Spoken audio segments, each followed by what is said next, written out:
जय हिंद एवरीवन। आप सबका आपके YouTube चैनल राष्ट्रीय सेवा पे स्वागत है। पिछले 2 दिन से हम देख रहे हैं लगातार इंडिया और कनाडा के डिप्लोमेटिक रिलेशनशिप में यहां पर दरार आ रही है।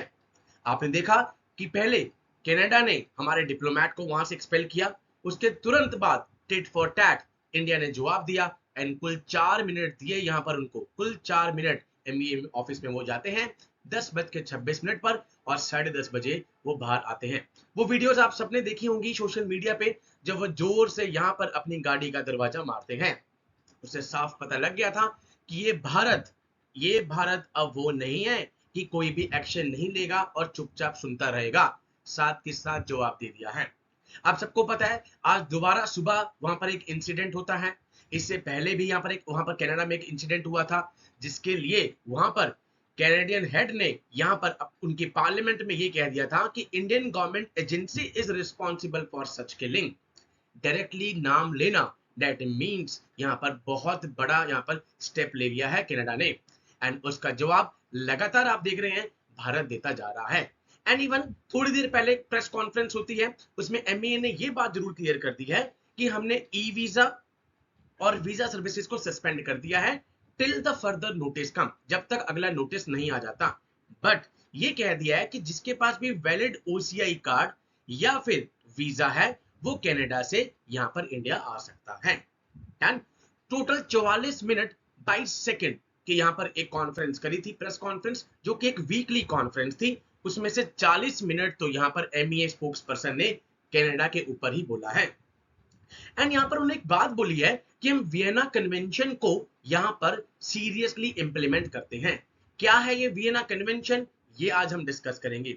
लास्ट 2 दिन से यहां पर कनाडा और इंडिया की न्यूज आ रही है, बट मैंने जान के अभी तक वीडियो नहीं बनाई थी बिकॉज उसमें से कुछ भी आपके एग्जाम पॉइंट ऑफ व्यू के लिए इंपॉर्टेंट नहीं था। बट अब वियना कन्वेंशन का नाम ले दिया है तो वियना कन्वेंशन आपके एग्जाम के लिए जरूरी है। ये कुछ टाइम पहले भी जब आपने देखा था कि यूके वाला इशू हुआ था, यूनाइटेड किंगडम, जब फ्लैग वाला इशू हुआ था, तब भी ये यहां पर कन्वेंशन निकल कर आई थी। ये क्या है वियना कन्वेंशन, इसको डिस्कस करेंगे आज हम। बट वियना ऑस्ट्रिया में एक जगह है एंड आप सबको पता है कि वियना कन्वेंशन और भी कई चीजों के लिए यूज होती है। यहां पर कौन कौन सी है डिस्कस कर लेते हैं। डिप्लोमेटिक रिलेशन जो 1961, जो कि अभी इंडिया कनाडा और इंडिया यूके के जब रिलेशंस थे तब भी आई थी। Civil liability for nuclear damage, उसके लिए भी वियना कन्वेंशन है। कॉन्सुलर रिलेशंस, उसके लिए भी है। रोड ट्रैफिक, उसके लिए भी है। लॉ ऑफ ट्रीटीज, उसके लिए भी है। ओजोन लेयर, उसके लिए भी है। Law of treaties between the state and international organisations, उसके लिए भी है। Illicit traffic in narcotic drugs, इसके लिए भी है। अब इनमें से सब में से आपसे क्वेश्चन पूछा जा सकता है। एंड बिफोर प्रोसीडिंग मैं आपको एक चीज बताता हूं। आपने 2 वर्ड सुने होंगे यहां पर, एक तो that is called a diplomats, ठीक है, दैट इज, और या फिर आप कह सकते हैं एक वर्ड आपने that is high commission, high commission आपने सुना होगा, और एक वर्ड आपने सुना होगा एम्बेसीज, ठीक है। अब ये दोनों में क्या है डिफरेंस, क्या है? जो भी कंट्रीज यहां पर कॉमनवेल्थ नेशंस हैं, कॉमनवेल्थ कंट्रीज जो हैं, वहां पर हाई कमीशन होगा एंड उसके अलावा अदर देन देम उनके लिए होगा एम्बेसी। ये एक डिफरेंस आपके पास आ जाता है। अब वियना कन्वेंशन डिप्लोमेटिक रिलेशनशिप पे क्या है, इसको हम डिस्कस करते हैं, ठीक है। आप सबका राष्ट्रीय सेवा पे स्वागत है। 1 अक्टूबर, मार्क द डेट, 1 अक्टूबर 2023 से सभी डिफेंस के बैचेस स्टार्ट हो रहे हैं, right from Rashtriya military school to territorial army. हर स्टेज पर एनडीए ले लो, सीडीएस ले लो, अग्निवीर ले लो, आप एफकैट ले लो, आप सभी के लिए बैचेस स्टार्ट हो रहे हैं। ओके, अब हम स्टार्ट करते हैं। यहां पर पहले तो स्पोक्स पर्सन ने क्या क्या पॉइंट बोले मैं आपको वो बता देता हूं। Prime minister Modi rejected the Canadian allegations. जो प्राइम मिनिस्टर ने एलिगेशंस लगाए हैं कि इंडियन गवर्नमेंट एजेंसी रिस्पॉन्सिबल है किलिंग के लिए, उन्होंने साफ मना कर दिया है। ई वीजास को पर में अभी सस्पेंड कर दिया गया है जब तक फर्दर नोटिस नहीं आ जाता। यहां पर कहा है कि हम वियना कन्वेंशन को बहुत सीरियसली लेते हैं। दैट मींस जो भी डिप्लोमेट्स आपके पोस्टेड हैं, होस्ट कंट्री की रिस्पॉन्सिबिलिटी है उनकी, उनकी फैमिली की, उनकी प्रॉपर्टी की प्रोटेक्शन देना। वियना कन्वेंशन कहीं ना कहीं यहां पर वायलेट की गई है through the Canada. Okay, Indian student should be in touch with the mission. यहां पर कहा गया कि आप रहिए लगातार निज, यहां पर दिस इज कॉल्ड निजर रो, ठीक है, जो लगातार यहां पर ये चीजें चल रही हैं। Canada should take actions against individual. सबसे स्ट्रॉन्ग स्टेटमेंट ये पास करी गई है कि या तो आप एक्शन ले लीजिए या फिर आप उनको इंडिया में भेज दीजिए, हम जस्टिस करेंगे and face to face action लेंगे। बहुत स्ट्रॉन्ग बोल्ड स्टेटमेंट्स यहां पर एमईए ने पास कर दिया to the Canadian authority. Okay, let's discuss ये वियना कन्वेंशन क्या है। ये एग्जाम पॉइंट ऑफ व्यू से इंपॉर्टेंट बन जाती है।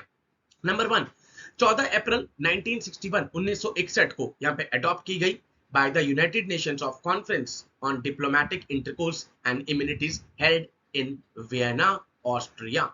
इंडिया ने इसको रेटिफाई किया हुआ है। पहला इंपॉर्टेंट पॉइंट। फोर्स में कब आई है यहां पर, जैसे हमारा कॉन्स्टिट्यूशन अडॉप्ट तो कर लिया था 26 नवंबर 1949। फोर्स कब एक्शन में आया था? 26 जनवरी 1950।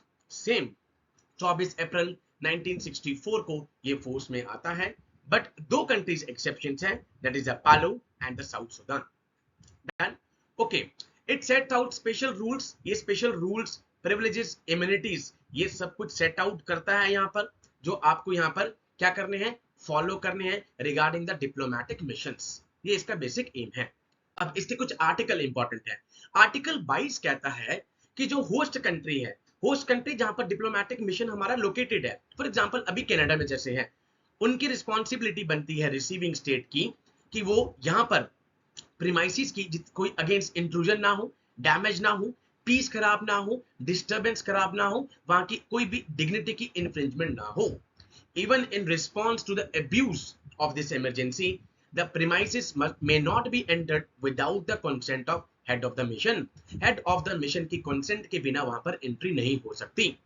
वियना कन्वेंशन कहता है रिसीविंग स्टेट वो है यहां पर जहां पर host nation refers to the host nation जहां पर डिप्लोमेटिक मिशन लोकेटेड है।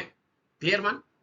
ओके, बेसिकली सिक्योरिटी को यहां पर हाई कमीशन और एम्बेसी की रिस्पॉन्सिबिलिटी है उस पर्टिकुलर होस्ट नेशन की।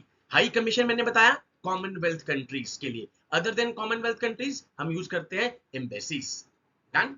तो diplomatic missions can employ their own security, वो अपनी खुद की सिक्योरिटी भी रख सकते हैं यहां पर अल्टीमेटली। बट जो होस्ट नेशन है जैसे अभी कनाडा है, वहां पर वो अकाउंटेबल है उनकी सिक्योरिटी, उनकी प्रॉपर्टी, उनकी फैमिली की सिक्योरिटी के लिए। ओके, आर्टिकल 36 क्या कहता है? It provides for exemption from custom duties.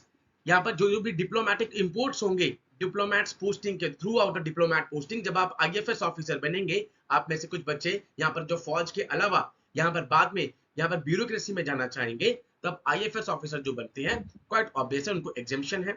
Article 38, it bars from all the privileges and immunities except for immunity for their official acts, nationals and permanent resident of the receiving state। यहाँ पे 34 क्या कहता है कि आपको tax exemption होगी according to the diplomats along with the detailed exception in the matter unrelated to their official duties or to ordinary life in the receiving state। जिस state में आप जा रहे हो वहां पे आपको कुछ टैक्स एग्जेम्पशंस मिलेंगी।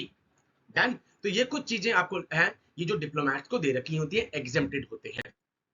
तो ये केस अभी इंडिया कनाडा का 2 दिन से लगातार चल रहा था यहाँ पे, अभी आगे भी चलेगा। क्वाइट ऑब्वियस है, हम इसकी उस निटी-ग्रिटी में नहीं जाएंगे, कौन यहाँ पे मारा गया, कब मारा गया, किस एजेंसी ने मारा, बिकॉज वो यहाँ पर सरकार का काम है, हमारा काम डिस्कस करने का नहीं है। एंड ऐसी चीजों को आप ओपन प्लेटफॉर्म पे यूं डिस्कस नहीं कर सकते, बिकॉज ये बहुत सीक्रेट तरीके से मिशन चलते हैं। सेकेंड पॉइंट, इसमें से जो हमारे लिए इंपॉर्टेंट था वो था वियना कन्वेंशन, बिकॉज आज शाम को एमईए की स्पोक्स पर्सन ने इनका नाम लिया है। जैसे कि मैंने आपको बताया ऑलमोस्ट 40 मिनट वो यहां पर कनाडा के बारे में बोलते रहे एंड उन्होंने एक स्ट्रॉन्ग, बोल्ड, ब्रेव यहां पर मैसेज दे दिया है कनाडा को कि इंडिया इस तरीके से नहीं झेलेगा। जैसे ही उन्होंने एक्शन लिया, नेक्स्ट डे इंडिया ने यहां पर एक्सपेल कर दिया एंड कुल 4 मिनट दिए हैं एंड 5 दिन दिए हैं उनको कि आपको इंडिया छोड़ना है। तो इसी के साथ यहां पर इंडिया कनाडा के रिलेशनशिप अभी तक तो इस पॉइंट ऑफ व्यू पे पहुंच गए हैं। इसके बाद अगर कुछ ऐसी टर्म आई जो हमारे एग्जाम पॉइंट ऑफ व्यू से इंपॉर्टेंट है, हम उसको जरूर डिस्कस करेंगे। So with these words I conclude my today session. जय हिंद टू ऑल, टेक केयर।